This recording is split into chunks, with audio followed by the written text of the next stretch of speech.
Ассалаумағалейкум YouTube қауымы. Бізде бүгін 22-ші сабақ. Егерде осы соңғы сабақтарға дейін көріп келе жатсаңыз, сіздер байқайсыздар, бізде көп практика болған еді, яғни present simple және present simple'дың ішінде біз әрекет бар және әрекет жоқ деп бөлгенбіз. Біз тек қана әрекет жоққа қараған едік. Сол бірінші 5 видео сол әрекет жоққа қатысты болған еді. Содан кейін қалған бір 15-16 шақты видео ол тек қана практикаға арналған видео болған еді. Және бүгін біз present simple әрекет барға қарап кетеміз. Яғни әрекет бар деген ол осы теория. Әрекет жоққа қарадық, енді әрекет барға қараймыз. Бүгінгі біздің мақсатымыз ол present simple және әрекет бар болымды сөйлемдер. Сонда әрекет бар болымды сөйлемдер. Егер де білмесеңіз, не екенін, present simple не екенін, және әрекет бар деген не, әрекет жоқ деген не, соны мен алдын ала тез айтып кетемін. Present simple дегеніміз ол осы шақ, present деген осы шақ, және simple деген простой деген мағынаны білдіреді. Не үшін олай айтамыз? Себебі сөйлемдердің структурасы, құралуы өте оңай, көп нәрселер қосылмайды, көп мысалы жалғаулар, ing деген сияқты, көмектескіш етістіктер, am is are сияқты ондайлар жоқ. Бұл жерде өте бәрі простой. Сол үшін солай айтып кеткен. Енді present simple'дың қандай қолданыстары бар? Оны біз әдетте 3 жерде қолданамыз. Ең біріншісі ол әдеттер, екіншісі ол пікірлер, және үшіншісі фактілер. Мысалы, әдеттер I brush my teeth. Мен тісімді жуамын. Күн сайын жуасыз ғой, ол әдет. Сонда I brush деген сол сөйлемнің структурасы ол present simple'ға жатады. Пікірлер. I like apples. Маған алма ұнайды. I like маған ұнайды, пікір. Біреуге ұнамауы мүмкін. I don't like дейді. Сонда I like, I don't like сол сөйлемнің структурасы present simple'ға жатады. He is tall. Оның бойы ұзын. He is tall, ол факт. He is, сонда is деген бұл жердегі етістік, ол present simple'да болып тұр. Сонымен біз сізден біреу present simple не екен деп сұраса, ол яғни осы шақта қолданылатын шақ, және оны біз үш жерде қолданамыз деп жауап бересіз. Олар әдеттерге, пікірлерге, фактілерге. Енді әдеттер ең көп қолданылатын жері. Жарай ма? Енді біз осы уақытқа дейін present simple әрекет жоққа қараған едік. Әрекет жоққа. Present simple'дың ішінде әрекет жоқ. Және біз айтқан едік, әрекет жоқ дегеніміз ол am, is, are бар жерде біз оны әрекет жоқ деп бөлеміз. Жарай ма? Сол, қараңыздар, мына жерде не деп жаздым? Әрекет жоқ сөйлемдерде тек am, is, are етістіктері ғана бар дейді. Сонда әрекет жоқ дегеніміз ол am, is, are бар. Басқа етістіктер мүлдем болмайды. Басқа етістіктер жоқ. Осыны мұқият түсініп алыңыздар. Am, is, are әрекет жоқ сөйлемдерде, present simple'да, әрекет жоқ сөйлемдерде тек қана 3-ақ етістік қолданылады. Ол am, is, are етістіктері. Басқа етістіктер қолданылмайды. Енді әрекет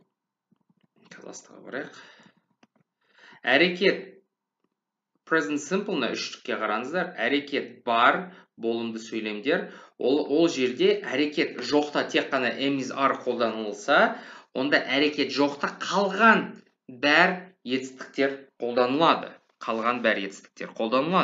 Осыны жазып алыңыздар.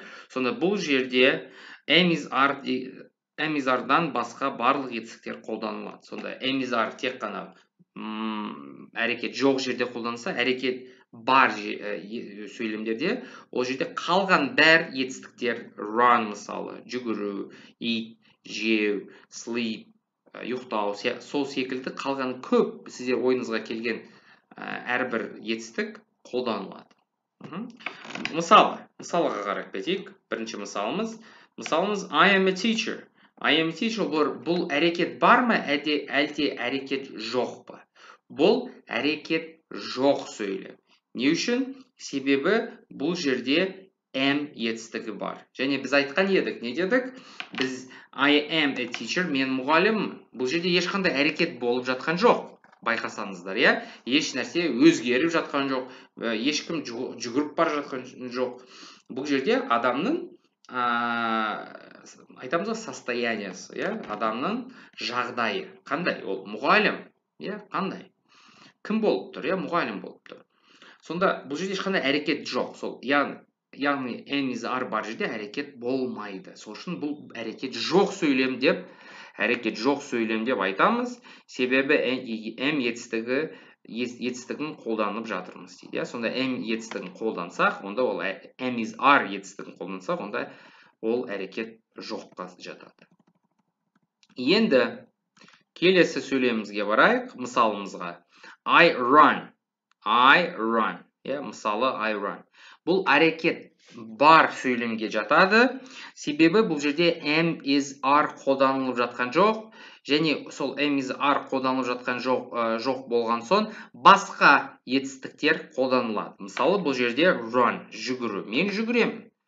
Енді былайша айтқанда әрекет бар. Не үшін бар? Себебі бұл жерде бір қандай да әрекет болып жатыр. Жүгіру әрекеті болып жатыр. Көрдіңіз ба?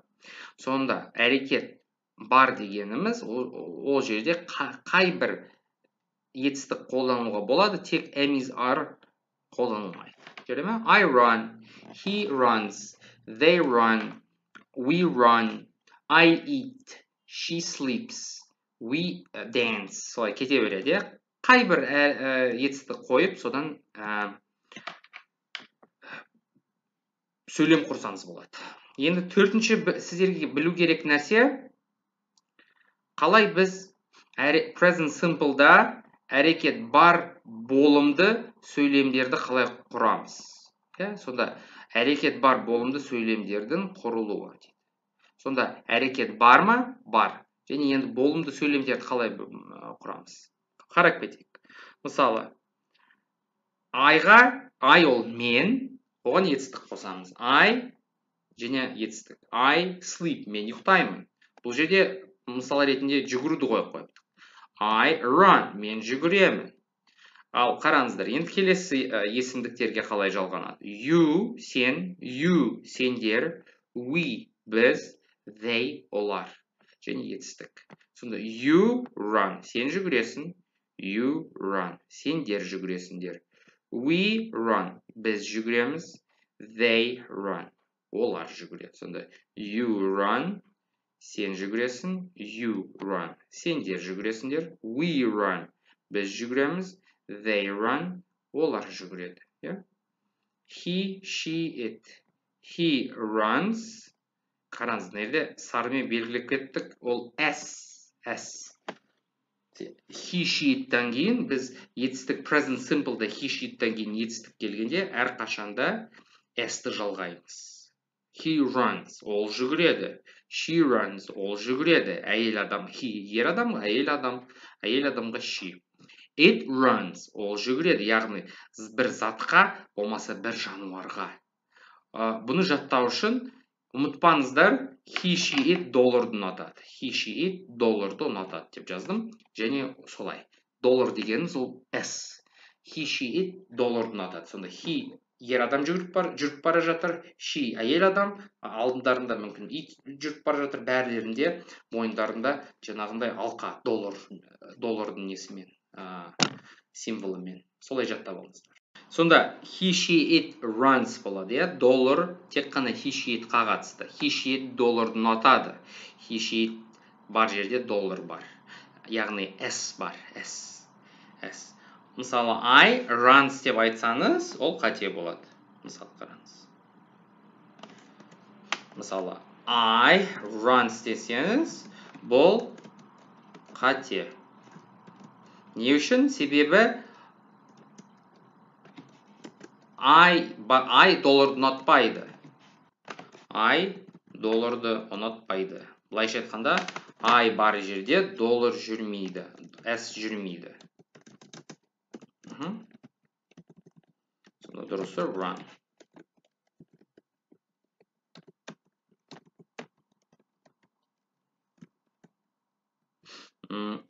Енді қараңыз. Ал s-ті ұмытып кетсекші he-ға. He jump. Ол секіреді. Бұл дұрыс па? Жоқ, бұл да қате. Себебі біз жаңа қасиетті s-ті долларын ұмытып кеттік. He-ға жалғауды. Сол үшін қате. He jumps болу керек.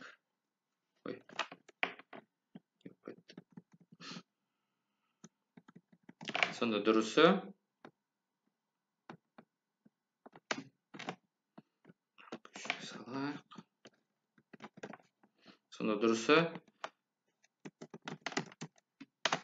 he jumps болу керек.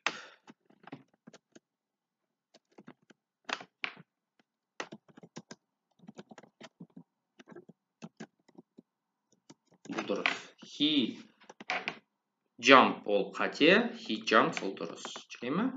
Сол, he, she, it доллардың аты. Осы ең көп кездесетін қате деп айтса болады. Мен мүмкін даже ең бірінші көп кездесетін қате деп айтсам болады. Себебі intermediate деңгейінде, 3-4 деңгейінде бола отыра, осы s-ті ұмытып кетіп жатады. Болмаса s-ті етістіктен кейін келетін s-ті неге қосып жібереді? I-ға, you-ға, we-ға, they-ға. Және құрметті шәкірттерім, сіздер бұл s-ті басқа s-пен шатастырмаңыздар. Бірнеше s бар. Бірнеше s бар және әрбірінің атқаратын функциясы, атқаратын жұмысы әртүрлі. Біз бұл айтып жатқан s, ол етістіктің соңынан жалғасады. Бұл he, she, it бар жерде present simple'да бірінші айтайық. Содан кейін he, she, it есімдіктері келеді. Сол he, she, it есімдіктерінен кейін етістік келгенде осы s сол he, she, it-қа білдіру үшін he, she, it екен, үшінші адам екен. Сол s-ті жалғаймыз. Және басқа да s бар. Зат есімге жалғанатын s бар. Ол бұл жағдайға мүлдем ешқандай қатысы жоқ. Ол зат есімнің, яғни бір заттардың, адамдардың көптігін білдіреді, көпше түрін. Мысалы, pen, marker, markers, маркерлер. Маркерлер.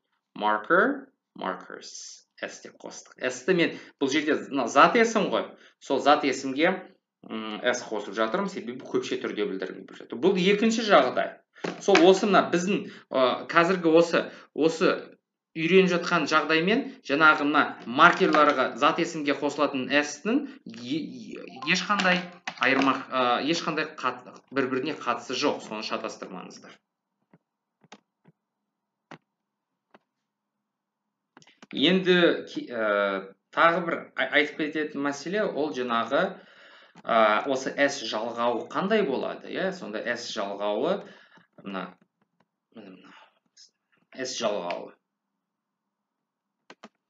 S жалғауы үш түрлі болады.